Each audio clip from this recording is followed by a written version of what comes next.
नमस्ते दोस्तों, स्वागत है आपका आज की इस दिल को छू लेने वाली कहानी में। मैं हूं आपका दोस्त और स्टोरी टेलर आरवी। दोस्तों, आज हम सुनने वाले हैं मन्नू भंडारी जी की बेहद भावुक और सच्चाई से भरी कहानी मैं हार गई।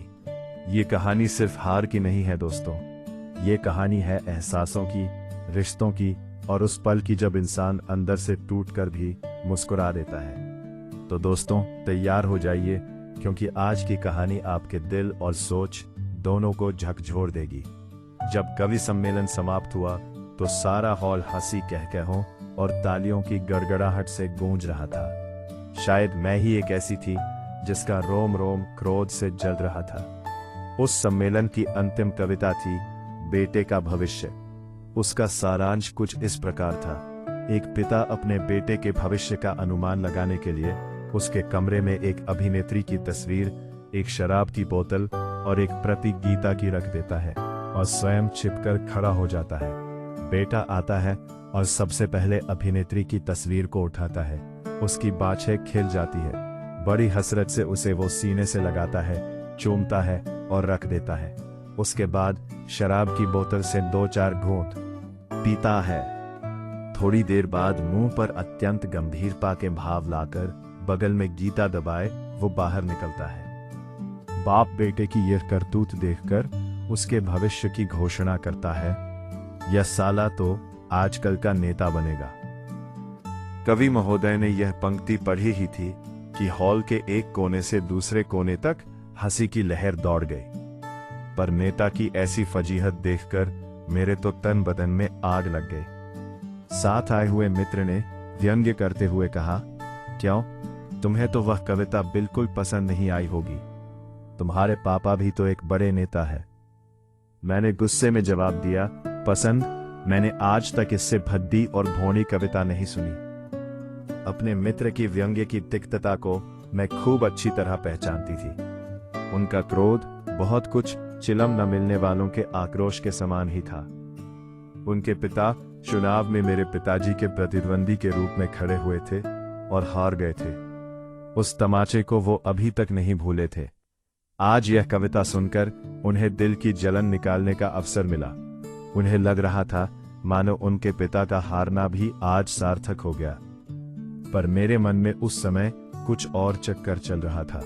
मैं जली भुनी जो गाड़ी में बैठी तो सच मानिए सारे रास्ते यही सोचती रही कि किस प्रकार इन कवि महाशय को करारा सा जवाब दूं। मेरे पापाजी के राज में ही नेता की ऐसी छीछा लेदर भी कोई चुपचाप सह लेने की बात थी भला। चाहती तो यही थी कि कविता में ही उनको जवाब दूं, पर इस ओर कभी कदम नहीं उठाया था। सो निश्चय किया कि कविता नहीं तो कहानी ही सही। अपनी कहानी में मैंने एक ऐसे सर्वगुण संपन्न नेता का निर्माण करने की योजना बनाई जिसे पढ़कर कवि महाशय को अपनी हार माननी ही पड़े।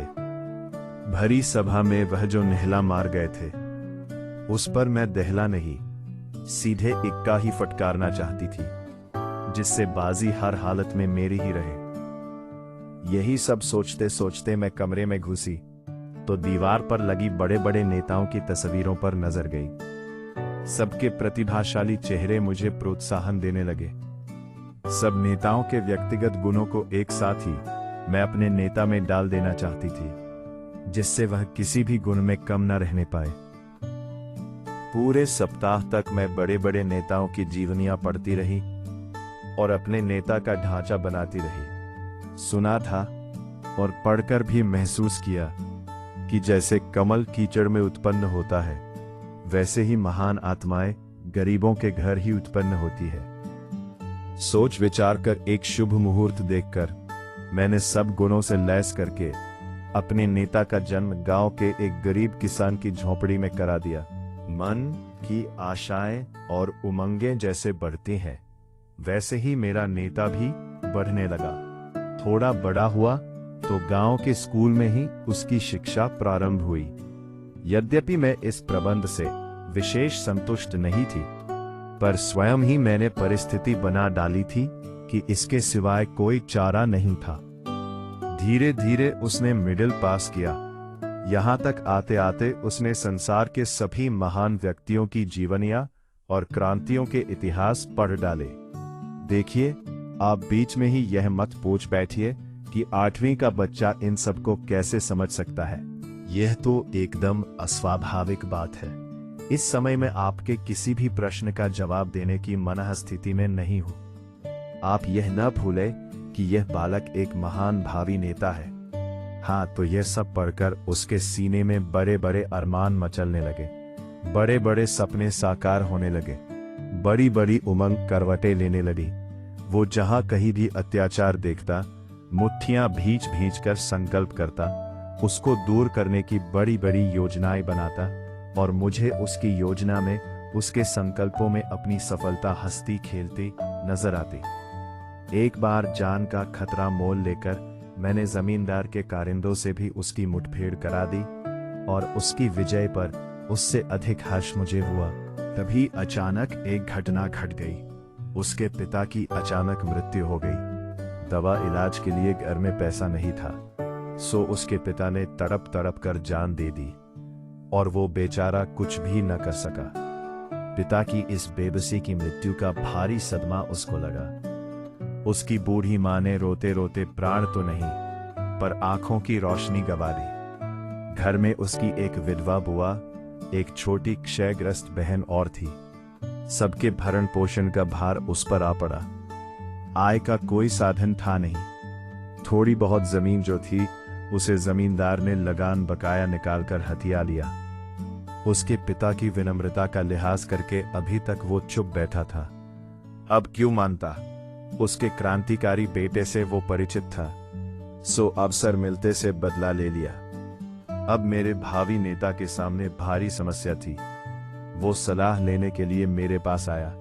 मैंने कहा, अब समय आ गया है, तुम घर बार और रोटी की चिंता छोड़कर देश सेवा के कार्य में लग जाओ। तुम्हें देश का नव निर्माण करना है। शोषितों की आवाज को बुलंद करके देश में वर्गहीन समाज की स्थापना करनी है। तुम सब कुछ बड़ी सफलतापूर्वक कर सकोगे, क्योंकि मैंने तुम में सब आवश्यक गुण भर दिए हैं। उसने बहुत ही बुझे हुए स्वर में कहा, यह तो सब ठीक है, पर मेरी अंधी मां और बीमार बहन का क्या होगा? मुझे देश प्यारा है, पर ये लोग भी कम प्यारे नहीं। मैं झल्ला उठी। तुम नेता होने जा रहे हो या कोई मजाक है? जानते नहीं, नेता लोग कभी अपने परिवार के बारे में नहीं सोचते, वे देश के, संपूर्ण राष्ट्र के बारे में सोचते हैं। तुम्हें मेरे आदेश के अनुसार चलना होगा। जानते हो, मैं तुम्हारी सृष्टा हूं, तुम्हारी विधाता। उसने सब कुछ अनसुना करके कहा, ये सब तो ठीक है, पर मैं अपनी अंधी बूढ़ी मां की दर्द भरी आहों की उपेक्षा किसी भी मूल्य पर नहीं कर सकता। तुम मुझे कहीं नौकरी क्यों नहीं दिला देती? गुजारे का साधन हो जाने से मैं बाकी सारा समय सहर्ष देश सेवा में लगा दूंगा। तुम्हारे सपने सच्चे कर दूंगा, पर पहले मेरे पेट का कुछ प्रबंध कर दो। मैंने सोचा क्यों ना अपने पिताजी के विभाग में इसे कहीं कोई नौकरी दिलवा दूं, पर पिताजी की उदार नीति के कारण कोई जगह खाली भी तो रहने पाए। देखा तो सब जगह भरी हुई थी। कहीं मेरे चचेरे भाई विराजमान थे, तो कहीं फुफेरे। मतलब यह है कि मैं उसके लिए कोई प्रबंध न कर सके। उसका मुंह तो चीर दिया, पर उसे भरने का प्रबंध न कर सकी। हार कर उसने मजदूरी करना शुरू कर दिया। जमींदार की नई हवेली बन रही थी, वो उसी में ईंटें ढोने का काम करने लगा। जैसे जैसे वो सिर पर ईंट उठाता, उसके अरमान नीचे को धसकते जाते। मैंने लाख उसे ये काम न करने के लिए कहा, पर वो अपनी माँ बहन की आड़ लेकर मुझे निरुत्तर कर देता। मुझे उस पर कम क्रोध नहीं था, फिर भी मुझे भरोसा था, क्योंकि बड़ी बड़ी प्रतिभाओं और गुणों को मैंने उसकी घुट्टी में पिला दिया था। हर परिस्थिति में वे अपना रंग दिखलाएंगे।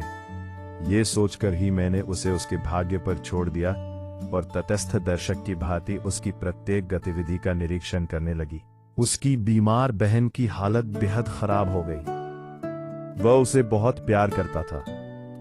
उसने एक दिन काम से छुट्टी ली और शहर गया, उसके इलाज के प्रबंध की तलाश में। घूम फिरकर एक बात उसकी समझ में आई कि काफी रुपया हो तो उसकी बहन बच सकती है। रास्ते भर उसकी रुग्ण बहन के करुण चीत्कार उसके हृदय को बेहते रहे। बार बार जैसे उसकी बहन चिल्ला चिल्ला कर कह रही थी, भैया मुझे बचा लो, कहीं से भी रुपए का प्रबंध करके मुझे बचा लो, भैया मैं मरना नहीं चाहती। और उसके सामने उसके बाप की मृत्यु का दृश्य घूम गया। गुस्से से उसकी नसें तन गई। वह गांव आया और वहां के जितने भी संपन्न लोग थे सबसे कर्ज मांगा, मिन्नतें की, हाथ जोड़े, पर निराशा के अतिरिक्त उसे कुछ नहीं मिला। इस नाकामयाबी पर उसका विद्रोही मन जैसे भड़क उठा। वह दिन भर बिना बताए जाने क्या क्या संकल्प करता रहा और आधी रात के करीब दिल में निहायत ही नापाक इरादा लेकर उठा। मैं कांप गई। वो चोरी करने जा रहा था। मेरे बनाए नेता का ऐसा पतन। वो चोरी करे, छे छे। और इसके पहले कि चोरी जैसा जघन्य कार्य करके वो अपनी नैतिकता का हनन करता, मैंने उसका ही खात्मा कर दिया। अपनी लिखी हुई कहानी के पन्नों के टुकड़े टुकड़े कर दिए। उसकी तबाही के साथ एक महान नेता के निर्माण करने का मेरा हौसला भी मुझे तबाह होता नजर आया। लेकिन इतनी आसानी से मैं हिम्मत हारने वाली न थी। बड़े धैर्य के साथ मैं अपनी कहानी का विश्लेषण करने बैठी कि आखिर क्यों सब गुणों से लैस होकर भी मेरा नेता नेता न बनकर चोर बन गया। और खोजबीन करते करते मैं अपनी असफलता की जड़ तक पहुंच ही गई। गरीबी के कारण ही उसके सारे गुण दुर्गुण बन गए और मेरी मनोकामना अधूरी ही रह गई। जब सही कारण सूझ गया तो उसका निराकरण क्या कठिन था। एक बार फिर मैंने कलम पकड़ी और नेता बदले हुए रूप और बदली हुई परिस्थितियों में फिर एक बार इस संसार में आ गया। इस बार उसने शहर के करोड़पति सेठ के यहाँ जन्म लिया, जहां ना उसके सामने पेट भरने का सवाल था, ना बीमार बहन के इलाज की समस्या। असीम लाड़ प्यार और धन वैभव के बीच वो पलने लगा। बढ़िया से बढ़िया स्कूल में उसे शिक्षा दी गई। उसकी अलौकिक प्रतिभा देखकर सब चकित रह जाते। वो अत्याचार होते देखकर तिलमिला जाता, जोशीले भाषण देता, गांवों में जाकर वो बच्चों का पढ़ाता। गरीबों के प्रति उसका दिल दया से लबालब भरा रहता। अमीर होकर भी वो सादगी से जीवन बिताता। सारांश यह है कि महान नेता बनने के सभी शुभ लक्षण उसमें नजर आए। कदम कदम पर वो मेरी सलाह लेता और मैंने भी उसके भावी जीवन का नक्शा उसके दिमाग में पूरी तरह उतार दिया था, जिससे वो कभी भी पथभ्रष्ट न होने पाए। मैट्रिक की पढ़ाई पास करके वो कॉलेज गया, जिस कॉलेज में एक समय में केवल राजाओं के पुत्र ही पढ़ा करते थे और आज भी जहां रईसी का वातावरण था, उसी कॉलेज में उसके पिता ने उसे भर्ती कराया। लेकिन मेरी सारी सावधानी के बावजूद उन रईसजादों की सोहबत अपना रंग दिखाए बिना ना रही। वो अब जरा आराम तलब हो गया। मेरे सलाह मशविरों की अब उसे उतनी चिंता ना रही। घंटों अब वो कॉफी हाउस में रहने लगा। एक दिन तो मैंने उसे हाउजी खेलते देखा। मेरा दिल धक से कर गया। जुआ, हाय राम, ये क्या हो गया। मैं संभल कर कुर्सी पर बैठ गई और कलम को कसकर पकड़ लिया। कलम को जोर से पकड़कर ही मुझे लगा मानो मैंने उसकी नकेल को कसकर पकड़ लिया हो, पर उसके तो जैसे अब पर निकल आए थे। जुआ ही उसके नैतिक पतन की अंतिम सीमा ना रही। कुछ दिनों बाद ही मैंने उसे शराब पीते भी देखा। मेरा क्रोध सीमा से बाहर जा चुका था। मैंने उसे अपने पास बुलाया। अपने क्रोध पर जैसे तैसे काबू रखते हुए मैंने उससे पूछा, जानते हो मैंने तुम्हें किस लिए बनाया है? वह भी मानो मेरा सामना करने के लिए पूरी तरह तैयार होकर आया था। बोला, अपने स्वार्थ की पूर्ति के लिए, अपनी इच्छा पूरी करने के लिए तुमने मुझे बनाया है, पर यह जरूरी नहीं कि मैं तुम्हारी इच्छानुसार ही चलूं। मेरा अपना अस्तित्व भी है, मेरे अपने विचार भी हैं। मैं चिल्ला उठी, जानते हो तुम किससे बातें कर रहे हो? मैं तुम्हारी श्रेष्ठा हूं, तुम्हारी निर्माता। मेरी इच्छा से बाहर तुम्हारा कोई स्वतंत्र अस्तित्व नहीं। वह हंस पड़ा। अरे तुमने तो मुझे अपनी कलम से पैदा किया है। मेरे इन दोस्तों को देखो, इनकी अम्माओं ने तो इन्हें अपने जिस्म से पैदा किया है, फिर भी वे इनके निजी जीवन में इतना हस्तक्षेप नहीं करती जितना तुम करती हो। तुमने तो मेरी नाक में दम कर रखा है, ऐसा मत करो, वैसा मत करो, मानो मैं आदमी नहीं काठ का उल्लू हूँ। सो बाबा ऐसी नेतागिरी मुझसे निभाए ना निभेगी। ये उम्र, दुनिया की रंगीनी और घर की अमीरी, बिना लुत्फ उठाए यों ही जवानी क्यों बर्बाद की जाए। ये करके क्या नेता नहीं बना जा सकता। और मैं कुछ कहूँ उसके पहले ही वह सीटी बजाता हुआ चला गया। कल्पना तो कीजिए उस जिल्लत की जो मुझे सहनी पड़ी। इच्छा तो ये हुई कि अपने पहले वाले नेता की तरह इसका भी सफाया कर दूं, पर सदमा इतना गहरा था कि जोश भी न रहा। इतना सब हो जाने पर भी जाने क्यों मन में क्षीण सी आशा बनी हुई थी कि शायद वह सीधे रास्ते पर आ जाए। गांधी जी ने भी तो एक बार बचपन में चोरी की थी, बुरे कर्म किए थे, फिर अपने आप रास्ते पर आ गए। संभव है इसके हृदय में भी कभी पश्चाताप की आग जले और ये अपने आप सुधर जाए। पर अब मैंने उसे आदेश देना बंद कर दिया और धैर्य के साथ उस दिन की प्रतीक्षा करने लगी जब वो पश्चाताप की अग्नि में झुलसता हुआ मेरे चरणों में आ गिरेगा और अपने किए के लिए क्षमा मांगेगा। पर ऐसा शुभ दिन कभी नहीं आया।